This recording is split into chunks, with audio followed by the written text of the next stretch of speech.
Hello everyone, आप सभी को मालूम है कि बिहार स्टेट 2024 के तहत art of teaching and other skill से आपके 50 नंबर में एग्जाम में पूछे जाते हैं और डेली आपको एक नए प्रीवियस ईयर क्वेश्चन आपको कराया जाता है। उसी को लेकर आज एक और नए प्रीवियस ईयर क्वेश्चन आज आपको कराया जाएगा जो आपके एग्जाम में 50 नंबर का पूछता है और art of teaching and other skill आपके एग्जाम में सबसे ज़्यादा स्कोरिंग सब्जेक्ट है। इसमें 50 में आराम से आप 40 नंबर लाकर बिहार स्टेट को क्वालिफाई कर सकते हो काफ़ी आराम से। अगर आप सीरियस हो बिहार स्टेट 2024 को लेकर, अगर आप इसका प्रैक्टिस सेट लेना चाहते हो, चाहे आप किसी भी पेपर 1 की तैयारी कर रहे हो, चाहे पेपर 2 की, सारे सब्जेक्ट का practice set previous year question solution के साथ आपका अवेलेबल है। तो आप लेने के लिए इस नंबर पे आप व्हाट्सएप कर सकते हो, चाहे आप किसी भी पेपर की तैयारी कर रहे हो, मैथ, साइंस, हिस्ट्री, पॉलिटी, किसी भी सब्जेक्ट से आप तैयारी कर रहे हो, सारा प्रैक्टिस सेट अवेलेबल है। आप मुझे इस नंबर पे व्हाट्सएप कर सकते हैं। आर्ट ऑफ टीचिंग का प्रैक्टिस सेट लेने के लिए सिर्फ आपको 151 पे करना पड़ेगा, जिसमें आपको 2019 से लेकर 2023 तक सारे प्रीवियस ईयर क्वेश्चन आपको मिलेगा, जिसमें आपको 30 प्रैक्टिस सेट और 1500 से ज़्यादा क्वेश्चन आंसर साथ में डिफिनेशन के साथ दिया जा रहा है। तो लेने के लिए इस नंबर पे व्हाट्सएप कर सकते हैं, जो अभी तक बहुत सारे बच्चे ऑलरेडी ले चुके हैं। तो चलिए शुरू करते हैं आज का पहला क्वेश्चन और देखते हैं कि आज कौन सा साल का कौन सा ईयर का पेपर आज हम कंप्लीट करने वाले हैं। और आप देख सकते हो 13/9/2023 को पहले शिफ्ट में आपका पेपर हुआ था, शिक्षण कला एवं अन्य दस्ता का। जो टाइमिंग था पेपर का 10 से 12:30। तो चलते हैं पहले क्वेश्चन पे। तो वीडियो को लाइक और शेयर जरूर कर दीजिएगा। अगर आप चाहते हो डेली एक एक प्रीवियस ईयर क्वेश्चन आपको डिटेल में कराया जाए तो वीडियो को लाइक और शेयर कीजिए अपने दोस्तों में, अपने ग्रुप्स में। पहला क्वेश्चन है, अधिगम एक निरंतर प्रक्रिया है। आपने सीटेट में पढ़ा होगा कि अधिगम जो है एक निरंतर प्रक्रिया, कभी रुकती नहीं है। जब आपका जन्म होता है तब से आपकी मृत्यु तक आपकी निरंतर प्रक्रिया चलती रहती है।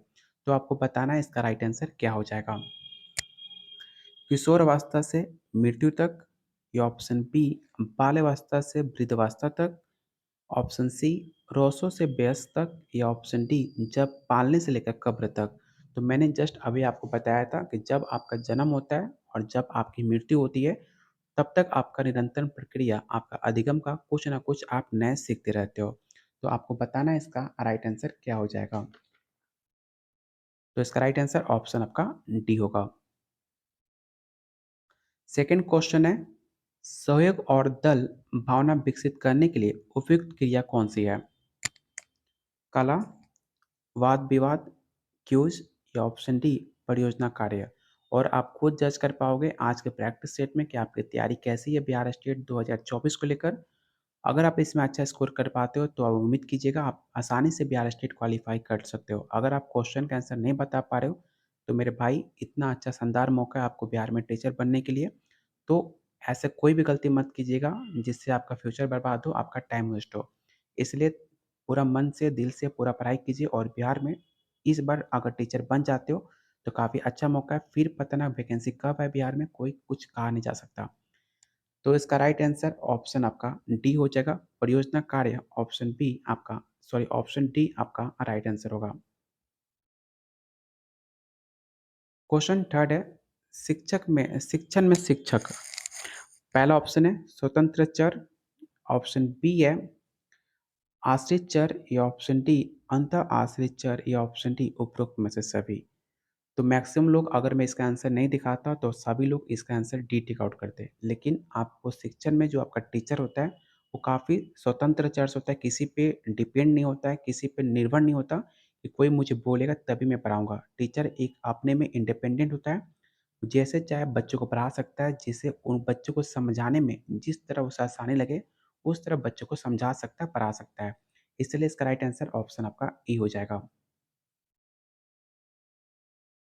क्वेश्चन 4 कह रहा है, शिक्षार्थी केंद्रित पाठ अग्रसर करता है संपूर्ण विकास पर, अनधिक क्रिया पर, रुक्षी क्षय होना, या ऑप्शन डी पारस्परिक क्रियाहीन होना।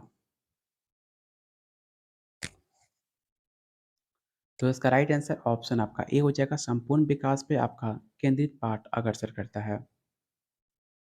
और शिक्षार्थी आपके जो सिलेबस होता है, जो आपका पाठ्यक्रम होता है वो कैसे अच्छा हो सकता है, तो आपके फ्लेक्सिबिलिटी पाठ्यक्रम बनाकर, अधिगम को विविध समय बनाकर, शिक्षण के बहुत सारे विधित तरीके बनाकर, ये सब कुछ आपके अच्छे पाठ्यपुस्तक को पाठ्यक्रम को एक लचीलापन बना सकते हैं सारे मदद से।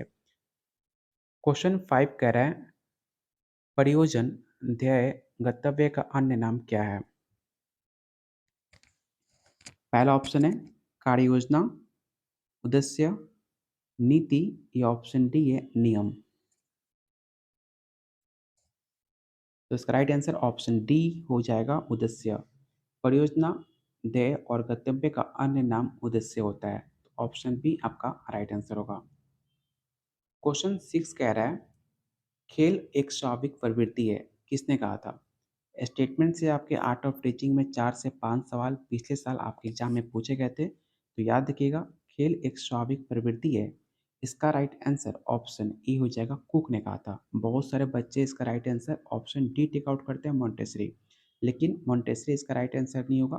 कोल्डवेल कुक ने आपको स्टेटमेंट कहा था, ऑप्शन ए आपका राइट आंसर होगा। क्वेश्चन 7 कह रहा है, आर्म स्ट्रॉन्ग शिक्षा का देन है।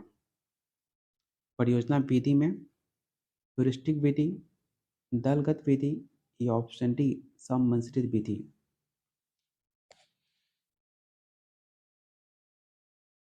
तो आर्म स्ट्रॉन्ग आपका ह्यूरिस्टिक विधि है, जिसे आप खोज की विधि के नाम से भी जानते हो। तो ऑप्शन बी आपका राइट आंसर हो जाएगा। क्वेश्चन 8 कह रहा है, नाटक या भूमिका निर्वाह अनुकूल है डैश पढ़ाने के लिए? विज्ञान, गणित, इतिहास, या ऑप्शन डी भूगोल। तो इसका राइट आंसर ऑप्शन सी होगा, नाटक या भूमिका, जिसे आप रोल प्ले के नाम से जानते हो। तो इतिहास में जो आपके इतिहास में बीत चुके हैं, उसको एक रोल मॉडल के तौर पर दिखाकर उसे आसानी से उसका भूमिका किया जा सकता है। इसलिए इसका राइट आंसर ऑप्शन आपका सी हो जाएगा। क्वेश्चन 9 कह रहा है, पाठ योजना में उप विषय प्रतिबंधित होता है। सामान्य उद्देश्य से, विशिष्ट उद्देश्य से, उद्देश्य गठन से, या ऑप्शन डी शिक्षण बिंदु से। तो इसका राइट आंसर ऑप्शन आपका सी होगा। क्वेश्चन 10 कह रहा है, शिक्षण में वृत्त, गोल एवं अन्य खिलौने उपहार था, ये किसने कहा था? रूसो ने, पेस्टोलॉजी ने, फॉरवेल ने, या ऑप्शन डी मोंटेसरी। पहली बात, जब भी शिक्षण की बात की जाए, बाल शिक्षण की, चाहे वृत्त हो, गोल हो, चाहे स्कूल खोलने की बात की जाए, चाहे किसी भी खेल की बात की जाए, तो उसमें maximum right answer option C tick out कीजिएगा, फॉरवेल। क्योंकि फॉरवेल ने बहुत सारे ऐसे काम किए थे जिन्होंने बच्चे को लेकर, शिक्षण को लेकर सुधार के लिए उन्होंने बहुत सारे अपने ज्ञान दिए थे, बहुत सारे उन्होंने प्रयोग किए थे, बहुत सारे उन्हें थ्योरी भी दिए हुए, इसलिए मैक्सिमम राइट आंसर ऑप्शन आपका सी होता है, फॉरवेल। चलते हैं अगले क्वेश्चन पे। अगला क्वेश्चन है, निम्नलिखित में कौन सी प्रक्रिया अधिगम के दौरान योगदान नहीं देती है? अगर मैं इसका आंसर नहीं दिखाता तो आप लोगों में से मैक्सिमम लोग इसका गलती आंसर टिक आउट करते हैं, क्योंकि ऐसे क्वेश्चन आपको इजी नहीं है। ये क्वेश्चन आपके सारे मॉडरेट लेवल के हैं और इसमें आंसर बताने में हर किसी को प्रॉब्लम होती है, और मैक्सिमम लोग इसमें, इस स्टेट का जो पेपर हुआ था, बहुत कम लोग का स्कोर इसमें अच्छा आया था। इसलिए मैं बार बार कह रहा हूँ कि जितना हो सके आप इसका प्रैक्टिस करो, क्योंकि आर्ट ऑफ टीचिंग ऐसा सब्जेक्ट है जिसमें आप 50 में 40 नंबर लाकर आसानी से बिहार स्टेट क्वालिफाई कर सकते हो। अगर मैं इतना बार बार जोर दे रहा हूँ, क्योंकि आप किसी भी सब्जेक्ट से 100 नंबर की तैयारी करो, मेन सब्जेक्ट आप किसी भी सब्जेक्ट से हो, उसके कंपेयर में आर्ट ऑफ टीचिंग काफ़ी हल्का है। ठीक है, इसलिए मैं कह रहा हूँ कि आर्ट ऑफ टीचिंग अगर 40 नंबर लेकर आप आ जाते हो, तो किसी भी मेन सब्जेक्ट से आप होगा आराम से 100 नंबर में से 30-40 नंबर आराम से, तुक्का लगाते भी हो तो भी आप 30-40 नंबर 100 में ला सकते हो। लेकिन आर्ट ऑफ टीचिंग आपका स्कोरिंग सब्जेक्ट है, आसानी से नंबर लाया जा सकता है, ज़्यादा इसमें दिमाग नहीं लगाना है। तो इसका राइट आंसर ऑप्शन आपका ए हो जाएगा। क्वेश्चन 12, आपको बताना है कि निम्नलिखित में कौन स्थूल गति कौशल है? एक कागज एक बड़े आयत को रूपरेखा के अनुसार काटना, बुनाई, तैरना, या ऑप्शन डी एक कागज पर वृत्त को रूपरेखा के अनुसार काटना। और देखते हैं इसमें कितने लोग आप आंसर राइट बता पा रहे हो, क्योंकि मुझे उम्मीद है आप इसमें मैक्सिमम लोग इसका आंसर गलती करोगे। बहुत लोग क्या करते हैं 12 ऑप्शन देखते हुए 12 ऑप्शन टिक आउट कर देते हैं, लेकिन ऐसा गलती मत कीजिएगा, ऐसा कुछ नहीं होता। ये जो 12 ऑप्शन है ऐसा सीटेट में होता था कि जो 12 ऑप्शन दिखेगा सीटेट में वही आंसर सही है। अगर तुक्का लगाओगे तो अपने फ्यूचर को तुक्का लगा दोगे। इसलिए इसका राइट आंसर ऑप्शन आपका सी होगा। सी क्यों होगा? तो आप जब यहाँ पे जो आपको डेफिनेशन दिया गया आसान भाषा में जब आप उसे पढ़ोगे, ये तैरना एक प्रकार का स्थूल गति कौशल है। स्थूल गति कौशल वो होते हैं जिन्हें चलने, संतुलन बनाने, दौड़ने और घसीट कर चलने जैसे कार्य को करने की मांसपेशी समूह को आवश्यकता होती है, जिसे आप स्थूल के नाम से भी जानते हो। इसलिए तैरना इसका राइट आंसर होगा। तो सिर्फ ऑप्शन टिक्का टुक्का नहीं मारना, याद नहीं करना, आपको समझना है कि इसका आंसर क्यों होगा। समझे? तो इसका चलते हैं अगले क्वेश्चन पे। अगला क्वेश्चन है भौतिक वृद्धि और विकास विकास डैश और डैश सिद्धांतों का पालन करता है। आप ऑप्शन देख लीजिए, सारे ऑप्शन देखकर आसानी से बताइए इसका आंसर क्या होगा। और आप लोग खुद से झूठ नहीं बोल सकते हो, जितने लोग दे रहे हो आपको खुद पता है कि आपकी तैयारी कैसी है। आप आंसर बता पा रहे हो कि नहीं बता पा रहे हो, आपसे बेटर कोई नहीं जान सकता। दूसरों से झूठ बोल सकते हो लेकिन अपने से झूठ नहीं बोला जा सकता। तो इसका राइट आंसर ऑप्शन आपका बी हो जाएगा, एकीकरण सरल से जटिल और विविधीकरण जटिल से सरल। ऑप्शन बी आपका राइट आंसर होगा। क्वेश्चन 14 कह रहा है निम्नलिखित में कौन से शिक्षण का सर्वोत्तम विधि माना जाता है। काफ़ी इजी सवाल है, उम्मीद करता हूँ इसका सब कोई आंसर सही बताएगा। पहला ऑप्शन है व्याख्यान विधि, चर्चा विधि, प्रदर्शन विधि या ऑप्शन डी प्रश्नोत्तर विधि।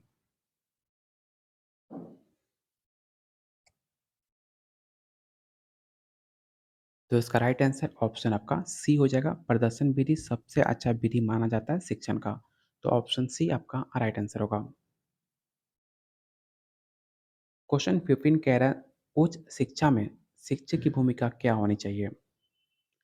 छात्रों को जानकारी प्रदान करना, छात्रों में स्व शिक्षा को बढ़ावा देना, छात्रों में स्व शिक्षा का बढ़ावा देना या ऑप्शन डी छात्रों के बीच स्वस्थ प्रतिस्पर्धा का प्रोत्साहित करना। ये शायद दोनों ऑप्शन सेम हो चुके हैं, तो आप लोग बताइए इसका आंसर क्या होगा। तो इसका राइट आंसर बी और सी दोनों होगा, क्योंकि दोनों ऑप्शन सेम है, इसलिए इसका राइट आंसर ऑप्शन बी और सी दोनों होगा। और जितने लोग वीडियो देख रहे हो सबसे पहले जाओ, पहले वीडियो को लाइक करो और दोस्तों के पास शेयर करो। बार बार आपसे बोलना पड़ता है वीडियो को लाइक करें शेयर करें। जब मैं आपको आप लोग के लिए इतनी मेहनत की जा रही है, फ्री में आपको यूट्यूब पे सारे क्वेश्चन प्रीवियस ईयर क्वेश्चन कराए जा रहे हैं, तो आपको लाइक करने में पता नहीं क्या हो जाता है। लाइक कीजिए जिससे मुझे भी अच्छा लगे, आपको पसंद आ रही वीडियो तो आप लोग को डेली एक नए प्रीवियस ईयर क्वेश्चन आपको डेली लाया जाएगा। तो जितना हो सके वीडियो को लाइक कीजिए, शेयर कीजिए अपने दोस्तों में, अपने ग्रुप्स में, और चैनल को जरूर सब्सक्राइब कर लीजिएगा, क्योंकि बहुत जल्द आपके बीपीएससी का सारे सब्जेक्ट का टॉपिक वाइज आपको प्रैक्टिस सेट कराया जाएगा डिटेल में। तो चैनल को जरूर सब्सक्राइब कर लीजिएगा। और इसका राइट आंसर मैंने बता चुका हूँ, बी और सी दोनों का।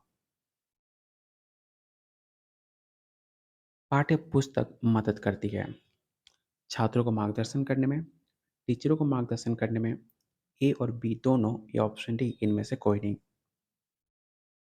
तो काफ़ी इजी है, ऑप्शन सी आपका राइट आंसर होगा। क्वेश्चन डी, क्वेश्चन 17, भारत का सबसे पुराना पुस्तकालय कौन सा है। और आप देख सकते हो जो मैंने कल आपको previous year question art of teaching का कराया था, सेम क्वेश्चन आपके पिछले वाले वीडियो में पूछा गया था, पिछले क्वेश्चन पेपर में। इसलिए मैं बार बार कहता हूँ कि आर्ट ऑफ टीचिंग आपके क्वेश्चन रिपीट होते हैं, एक ही क्वेश्चन बहुत बार पेपर में पूछे जाते हैं, क्योंकि इसका सिलेबस काफ़ी लिमिट है। तो क्वेश्चन आपका सेम आता है, आपके पेपर में आने की चांसेस काफ़ी ज़्यादा होती है। अगर आप पूरा प्रीवियस ईयर क्वेश्चन कंप्लीट कर लेते हो, यकीन मानो 50 में 40 नंबर कहीं नहीं गया, आसानी से आपका 40 नंबर आपके एग्जाम में रखा हुआ है। तो मैंने कल ही इसका आंसर बताया था, तो ज़्यादा टाइम नहीं लूँगा। National library of India Kolkata में है। ऑप्शन डी आपका राइट आंसर होगा, जो 1948 में इसकी स्थापना हुई थी, इसे भी याद रखिएगा। शिक्षक प्रभावशीलता की प्रकृति क्या है? वैज्ञानिक है, कलात्मक है या ऑप्शन सी ए और बी या ऑप्शन डी इनमें से कोई नहीं।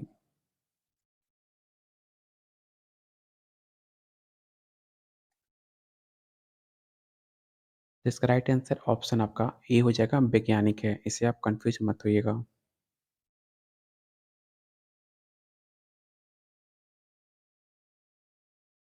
क्वेश्चन 19 है, शिक्षक को मित्र, दार्शनिक और मार्गदर्शक वाक्यांश द्वारा महिमा मंडित किया गया है क्योंकि वो छात्रों को मानवता के उच्च मूल्यों को अवगत कराते हैं, या ऑप्शन बी वो एक महान देशभक्त है, या ऑप्शन सी ए और बी दोनों, या ऑप्शन डी इनमें से कोई नहीं। तो इसका राइट आंसर ऑप्शन आपका ए हो जाएगा। शिक्षण अधिगम प्रक्रिया में शिक्षक महत्वपूर्ण भूमिका निभाता है। काफी इजी सवाल है, सहायक रूप में। ऑप्शन ए आपका राइट आंसर होगा। क्वेश्चन 21 कह रहा है एक अच्छे मूल्यांकन में डैश होता है। तो एक अच्छे मूल्यांकन में एक वैधता होता है जिसे आप वैधता के नाम से जानते हो। ऑप्शन बी आपका राइट आंसर होगा। इसे आप जरूर याद रखिएगा क्योंकि इसका राइट आंसर बहुत बच्चे ऑप्शन ए टिक आउट करते हैं, लेकिन ऐसा गलती आप मत कीजिएगा। अगला क्वेश्चन है, निम्नलिखित में कौन मूल्यांकन का प्रकार नहीं है। पहला ऑप्शन है निर्माणात्मक, वाद विवाद, संकलनात्मक, या ऑप्शन डी सीसीई।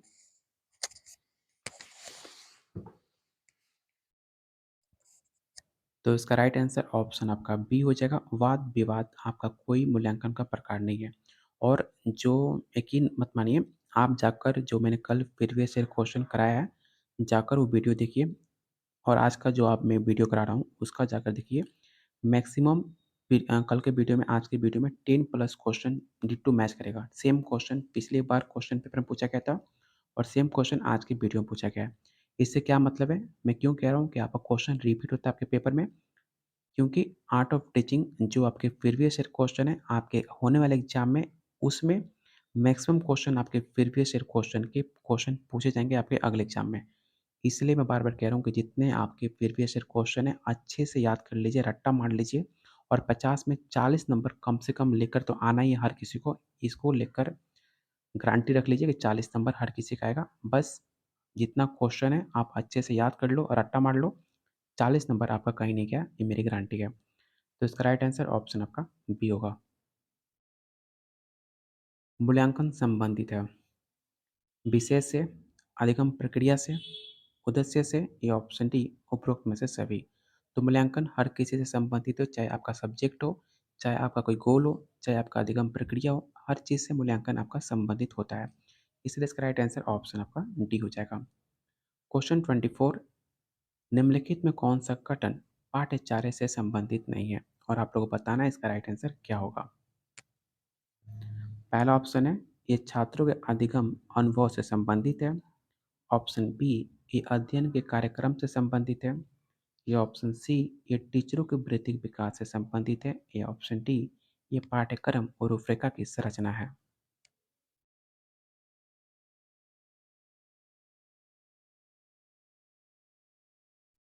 तो इसका राइट आंसर ऑप्शन आपका सी हो जाएगा। इसे आप जरूर याद रखिएगा, और जो गलती कर रहे हो तो और ज़्यादा आप मेहनत कीजिए, ऐसा गलती आप मत कीजिएगा। पाठ्यक्रम भाग है शिक्षण का, पाठ्यचर्या का, वर्ग कक्षा का, या ऑप्शन डी समाज का। तो काफ़ी इजी सवाल है। पाठ्यक्रम आपका पाठ्यचर्या का हिस्सा है, उसका भाग है, तो ऑप्शन बी आपका राइट आंसर होगा। और ये सवाल पिछले क्लास में जो वीडियो कराया था सेम क्वेश्चन उस पेपर में भी पूछा गया था। तो ऑप्शन बी आपका राइट आंसर होगा। मोस्ले, जिसे आप मैस्लो के नाम से भी जानते हो, जिन्हें आपने सीटेट में और बीएड में बहुत बार पढ़ा होगा, मैस्लो का नाम।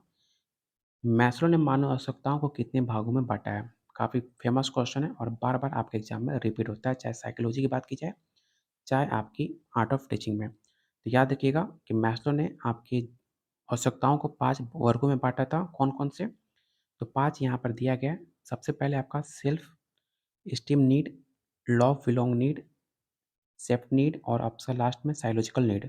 इस 5 भागों में बांटा था मैस्लो ने अपने नीड की आवश्यकताओं को, थ्योरी को। तो इसका राइट आंसर ऑप्शन आपका बी हो जाएगा। कितने भागों में? तो 5 भागों में। किसने बांटा था? तो मैस्लो ने। तो ऑप्शन बी आपका राइट आंसर होगा। सीखना एक स्वाभाविक क्रिया है। पहला ऑप्शन है जीवित प्राणी, लड़का केवल, लड़की केवल, या ऑप्शन डी उपरोक्त में से सभी। तो सीखना एक स्वाभाविक क्रिया है। जो इंसान जिंदा होता है वही सीखता है। मुर्दा इंसान नहीं सीखता है, और ना ही केवल लड़का सीख सकता है और ना ही केवल लड़की सीख सकती है। हर कोई सीख सकता है जो जीवित है इस धरती पे। तो ऑप्शन ए आपका राइट आंसर होगा। चाहे जानवर हो, चाहे कोई पंछी हो, चाहे कोई भी हो, अगर जीवित है इस धरती पे तो वो सीखना एक स्वाभाविक क्रिया है। तो ऑप्शन ए आपका राइट आंसर होगा। इनमें कौन शिक्षण अधिगम में कोई भूमिका अदा नहीं करता? तो इसका राइट आंसर ऑप्शन आपका डी होगा। जातिगत अनुभव आपके शिक्षण अधिगम में कोई भूमिका अदा नहीं करता, इसलिए इसका राइट आंसर ऑप्शन आपका डी हो जाएगा।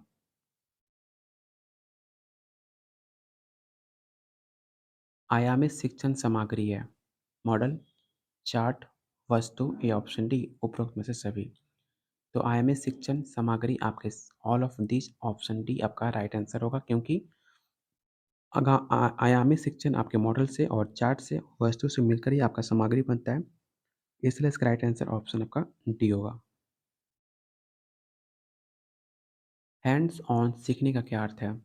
तो हैंड्स ऑन सीखने का अर्थ है करके सीखना। यहाँ पर आपका आर्ट्स ऑफ टीचिंग का टोटल 30 क्वेश्चन कंप्लीट होते हैं। इसके बाद आपके टोटल 20 क्वेश्चन स्टार्ट होंगे जीके, जीएस और मैथ के। तो आपको बताना है कि आउट ऑफ 30 आपने कितने क्वेश्चन आर्ट ऑफ टीचिंग में राइट अटेम्प्ट करे। अगर आपका स्कोर 25 प्लस आ रहा है तो आपकी तैयारी काफ़ी अच्छी चल रही है, आप 50 में 40 नंबर आराम से ला सकते हो।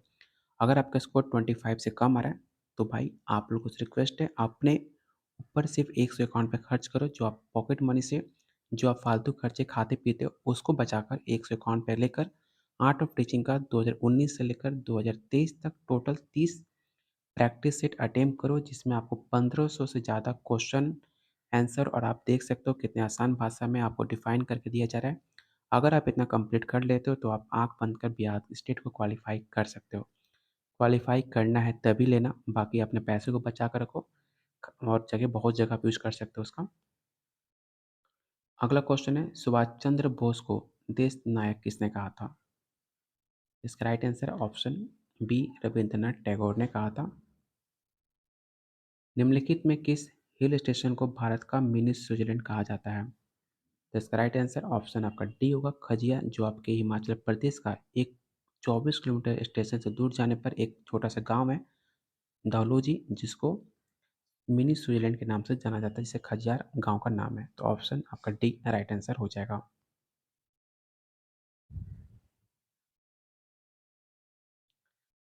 पिछले वीडियो में, आज के वीडियो में मैक्सिमम क्वेश्चन आपके रिपीट हैं। मैं बार बार कह रहा हूँ, जाकर पिछला वीडियो देखो, सेम क्वेश्चन आपको इस पेपर में देखने को मिलेंगे, मैक्सिमम क्वेश्चन देखने को मिलेंगे। देखो, बाकी आपकी मर्जी है। पी शेयर बाजार का सबसे चर्चित अनुपातों में एक पीई क्या दर्शाता है? तो प्राइस टू अर्निंग, कमाई की कीमत। अगर आप शेयर मार्केट में पैसा इन्वेस्ट करते हो, शेयर मार्केट का नाम सुना है, तो उसमें पीई शेयर होता है जो आपकी कंपनी का पीई रेशियो दिखाता है कि कंपनी कितनी प्राइस की कंपेयर में कितनी अर्निंग कर रही है, जिसका मतलब होता है कमाई की कीमत, और इंग्लिश में प्राइस टू अर्निंग के नाम से जानते हैं। तो ऑप्शन बी आपका राइट आंसर हो जाएगा। चौकीदार विरोधी अभियान भारत के किन भागों में लोकप्रिय था? तो बिहार और बंगाल में सबसे ज़्यादा फेमस हुआ था। सविनय अवज्ञा आंदोलन के समय जब देश में समुद्र के तटवर्ती लोग नमक बनाकर अपना विरोध व्यक्त कर रहे थे, तो सबसे ज़्यादा बिहार और बंगाल में इसके विरोध देखने को मिला था। भारतीय संविधान की 10वीं अनुसूची में निम्नलिखित में किस पहलू से संबंधित है? आधिकारिक भाषाएं, भूमि सुधार, दल बदल विरोधी कानून, या ऑप्शन डी पंचायती। तो भारतीय संविधान के 10वीं अनुसूची की बात की जाए तो उसमें दल बदल विरोध कानून के रूप में जाना जाता है, जो सबसे ज़्यादा आपके नियम देखने को मिलता है 10वीं अनुसूची में। तो ऑप्शन सी आपका राइट आंसर हो जाएगा। अगला क्वेश्चन आपको सही मिलान करना है। एक साइड आपको दिया गया है सेक्शन 1 और सेक्शन बी, एक साइड है जीरा, केसर, मिर्च और लौंग। आपको बताना है कि इसका सही मिलान क्या होगा। तो चलिए इसका सही मिलान कर लेते हैं। बात की जाए जीरा का, तो जीरा आपका छोटा होता है लेकिन काफ़ी ज़्यादा खुशबूदार होता है। बात की जाए केसर की, तो केसर बहुत लोग ठंड में खाते हैं, तो केसर आपका पीले रंग का होता है। बात की जाए मिर्च की, तो बहुत लोग मिर्ची की तरह बोलते हैं, तो जो आपके दक्षिण अमेरिका में सबसे ज़्यादा उत्पादित होता है। बात की जाए लौंग की, तो कील की तरह दिखता है लेकिन चुभता नहीं है और काफ़ी ज़्यादा मददगार साबित होता है। तो इसका राइट आंसर क्या होगा? तो इसका राइट आंसर मैंने कैसे मिलाया? ए का 4। तो ए का 4 किसमें? ऑप्शन ए में आपका सबसे पहले ए का 4 होगा, और उम्मीद करता हूँ आप इसका आंसर समझ चुके होंगे। यहाँ पे दिया है सही मिलान करके, तो इसका आप स्क्रीनशॉट रख लीजिएगा। अगर आपको 151 रुपया ज़्यादा लग रहा हो, 151 में बचाना हो, तो आप इसका स्क्रीनशॉट ज़रूर रख लीजिएगा। अगला क्वेश्चन है, बंगाल की खाड़ी के तटवर्ती राज्य केंद्र शासित प्रदेश है। बंगाल की जो खाड़ी है, उसके पास कौन-सा ऐसा राज्य है या केंद्र शासित प्रदेश है, आपको नाम बताना है। तेलंगाना, उड़ीसा, कर्नाटका या ऑप्शन डी केरल। तो बहुत सारे बच्चे इसका आंसर कर्नाटक टिक आउट करते हैं, केरल टिक आउट करते हैं, लेकिन कोई उड़ीसा टिक आउट नहीं करता है, मुझे उम्मीद है। लेकिन याद रखिएगा, बंगाल की खाड़ी के पास आपके उड़ीसा प्रदेश देखने को मिलता है, उड़ीसा राज्य देखने को मिलता है। तो ऑप्शन आपका बी राइट आंसर होगा। ये सब क्वेश्चन आप कर लीजिएगा, काफ़ी थोड़ा-सा सीटेट बेस पे क्वेश्चन है, तो सीटेट आपने पढ़ा होगा तो आसानी से देख सकते हो। आपने कुरुख भाषा जो आपके झारखंड में काफ़ी ज़्यादा फेमस है, आपने वो सब सीटेट में पढ़ा होगा, तो आप प्रैक्टिस सेट जब आप लीजिएगा तो सब क्वेश्चन अटेम्प्ट कर लीजिएगा। और इसके बाद कुछ मैथ के क्वेश्चन हैं जो काफ़ी ईज़ी होते हैं, ज़्यादा हेवी नहीं होता, थोड़ा-सा लॉजिकल होता है, थोड़ा बहुत दिमाग लगाना पड़ता है आपको, ये भी तो उसके लिए प्रैक्टिस सेट करना पड़ेगा आपको। और मैक्सिमम क्वेश्चन मैंने अटेम्प्ट कर लिए, टोटल 50 क्वेश्चन होते हैं इस प्रैक्टिस सेट में, आप देख सकते हो और सबका आंसर दिया हुआ है। तो मैं तो ऑलरेडी सब कुछ बोल चुका हूँ, तो आप पे डिपेंड कर रहा है आप लेना चाहते हो कि नहीं लेना चाहते हो। और आपका स्कोर क्या हुआ आप कमेंट बॉक्स में बताइएगा। अगर आप इसका प्रैक्टिस सेट लेना चाहते हो तो आप इस नंबर पे मुझे व्हाट्सएप कर सकते हो या इस वीडियो के कमेंट बॉक्स में कमेंट कर सकते हो। चाहे आप किसी भी पेपर की तैयारी कर रहे हो, चाहे पेपर 1 की, चाहे पेपर 2 की, किसी भी सब्जेक्ट से, सबका प्रैक्टिस सेट और प्रीवियस ईयर क्वेश्चन आपको अवेलेबल है। लेने के लिए इस नंबर पे व्हाट्सएप कीजिए जो बहुत कम रेट में आपको मिल जाएगा।